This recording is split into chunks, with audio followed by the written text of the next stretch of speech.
For some context, my soon-to-be ex-wife and I are both in our late 30s, and we've been together for 12 years and married for 10. We don't smash anymore, and I'd say our bedroom life is the equivalent of a barren wasteland.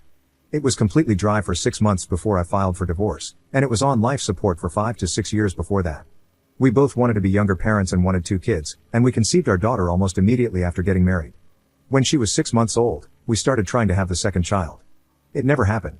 After 3 years, we started seeing fertility specialists and found out we both have pretty serious reproductive issues. The doctor told us our daughter was nothing short of a miracle and said it was against all odds that we not only conceived but carried to term. It was after this that our bedroom life began to seriously decline. Initially, I thought it was just the pain of finding out and knowing we wouldn't be able to afford the fertility options, and figured it would get better over time. It never did, it only got worse. 5 years ago, I would say we smashed 15 to 20 times that year. In 2023, we smashed 3 times. I have tried everything to improve this, spicing things up, talking, suggesting counseling. I more than pull my weight around the house. We both work basically the same hours. I'm telling you this because the usual stuff I read on Reddit about how the wife does it all is not even close to true. Over time, I have grown more and more resentful. The thing that makes me the most resentful is that she knows I have a high bedroom drive and just doesn't care.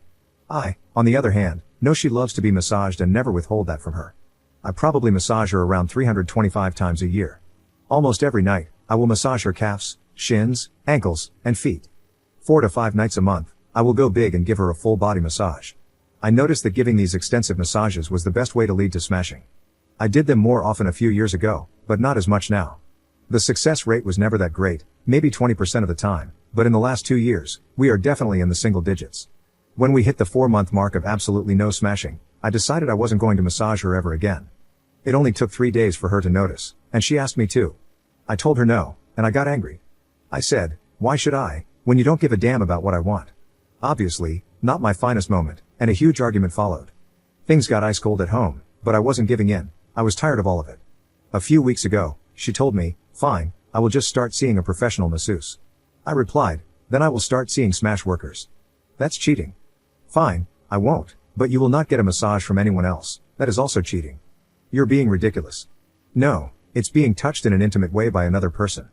If I can't have that, neither can you, and I swear to God if you do, I will file for divorce that day. The following weekend, she went to get her nails done. I knew how long it takes for her to get her nails done. She came back almost an hour and a half later than I expected. She didn't say anything, she just acted normal. I checked her credit card app on my phone, and sure enough, there was a $95 charge to the massage therapist in the same strip mall as the nail salon. I lost it, and when I did, so did she.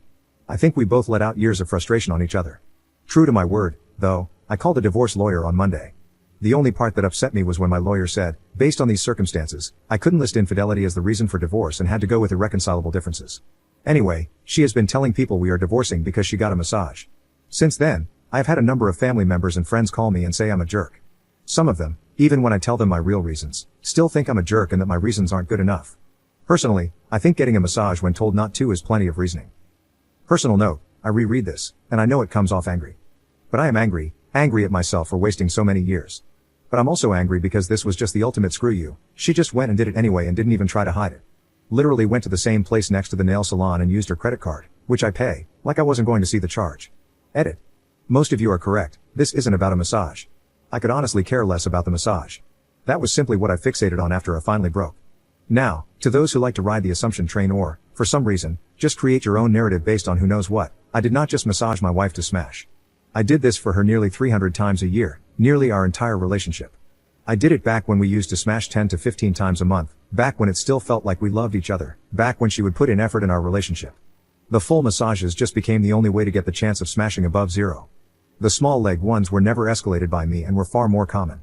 Since most people bashing me decided to skim over or ignore the short, vague list of all I tried over the years, here's a more comprehensive account: date nights, weekend vacations, love letters, and even long conversations where I laid out all my feelings. I'll give her credit, she never did promise to do better, just told me she understands where I'm coming from. Guess I should have understood then that meant she didn't care. I also suggested counseling 5 times, and I even booked us once and ended up going to the first 2 sessions by myself. When she said she was too busy to go to the third, I just canceled and never went back. Yes, the day-to-day routine stuff is pretty balanced, as far as housework and careers go, and I think we are both great parents. But our relationship was one-sided. It took me a long time to see it so boldly and to stop accepting it. If she wants a snack, she doesn't get it, she asks me to. Same with drinks. If she wanted to go out with friends, sure honey, no problem, go ahead, I got the girl, just worry about you. If I do, it's a 2-hour prep for me to make sure nothing's going to go wrong while I'm out. A couple of years ago, I saw a clip of a comedian talking about being out golfing when his wife wanted to watch a DVD, and everyone's laughing as he's describing the whole conversation. I just wanted to bawl my eyes out because that was my life. I just stopped trying to even go out, it wasn't worth the effort anymore. Yeah, we had other forms of intimacy. We cuddled at bedtime to fall asleep. She never really liked kissing or hand-holding, so I wrote those off back when times were good. So I had cuddling, and on the very rare occasion, smashing to look forward to. Now let's flip this over. Besides the near daily massages, it's also pretty common for me to brush her hair, she likes that and will ask for it, then painting her toenails a few times, and back scratching is also pretty common, oh, and usually, I draw her a bath after she works out. Does that count as intimacy, or is that just more of only doing things to please her? I guess I am the jerk. I'm the jerk to myself for putting up with this for so long. And I get it, you're alright, we both have unprocessed trauma from having our dreams dashed, but I didn't quit. I honestly didn't berate her emotionally because of this. I knew she was having a hard time. Yeah, I let my frustrations or disappointment show sometimes, but I didn't get angry. Not until now, not until I had that bad day, and she said, well, tomorrow will be better. Can you massage me? The sick thing is, I felt totally dismissed and still did it anyway. After, I was so angry I just decided I'm never rubbing her again. And I've been angry ever since. Even now typing this has put me in a full rage. No, I really don't give a damn about the massage. It was just the final screw you of our marriage. Update 1. While this is not official by any means at this point, I'll take it as a positive.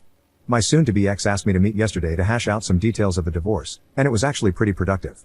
We agreed on a 50-50 custody arrangement, basically week there, week here, and it becomes 2 weeks during summer break. We each keep our own retirements, splitting the savings 60-40 in her favor, and we each keep our primary vehicle. I made a huge concession on the house. It was my idea. I want our child to grow up in that house. Ours was a 3-bedroom with a finished basement and a nice yard. I don't want her to live in a pair of 2-bedroom apartments. This is important to me, and I'll be paying housing alimony each month to offset some costs, since my rent and projected utilities, etc., are much lower than the mortgage, utilities, and upkeep. We did agree on some stipulations that would end that. One being if another adult moves in, like a boyfriend or new husband, then my obligation ends immediately. My obligation also ends when our daughter moves out or turns 22, whichever comes first. There are a bunch of different scenarios we talked about in terms of splitting the house if she wishes to sell it.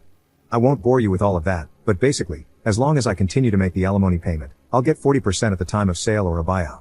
I'm turning all this over to my lawyer this week, and he will write it up and send it to her lawyer. While she definitely had a "you are beneath me" vibe during our meeting, I'm happy this doesn't look like it will be an ugly divorce as I was very worried it would be. I assume our daughter is the motivating factor for her sudden amicable attitude. Edit. Well, that didn't last long. My lawyer called first thing this morning. Wife changed her mind, rejecting all the house stuff we talked about. She says she wants to sell and move into something smaller. She is only rejecting the house agreements, the custody agreement is not being rejected. I told my lawyer, fine, I'm done. Then I gave him the offer from my side, 50-50 custody, 50-50 split of house sale. I'll still go 60-40 on savings. I know some of you say this is dumb and unfair, but I have my reasons, and they all revolve around our daughter. I'm actually fine with this, not even upset that she wasted 4 hours of our time on Saturday. Just ready to be done. After my initial tirade, I've really come into a good place. It's like I spent years carrying around a backpack of stones, and I finally decided to put it down. Commenter. I don't understand the 60-40 savings. If it revolves around your daughter, and you're 50-50 on custody, you having the money is the same as your wife having it, unless she has more responsible spending practices or something. Okay, I've paid all the bills our whole marriage. I don't mean my money, we both work. I mean I've been the person in charge of making sure things get paid. I also don't really spend a lot on myself month to month. Sure, I do some, but she is definitely more of a spender. I'd rather give her some more buffer while she learns how to manage finances, because yeah, I think she's going to mess up. Maybe I'm wrong, but this woman hasn't thought about bills or budgets in years. And I don't mean to say she is irresponsible, she's not. She wasn't a crazy spender or anything. Maybe I'm being irrationally accommodating. Also, I really need to stress we aren't rich people. This isn't some gigantic amount of money we're debating here. In all honesty, if she feels like she's winning and we divorce faster, I'll consider it money well spent.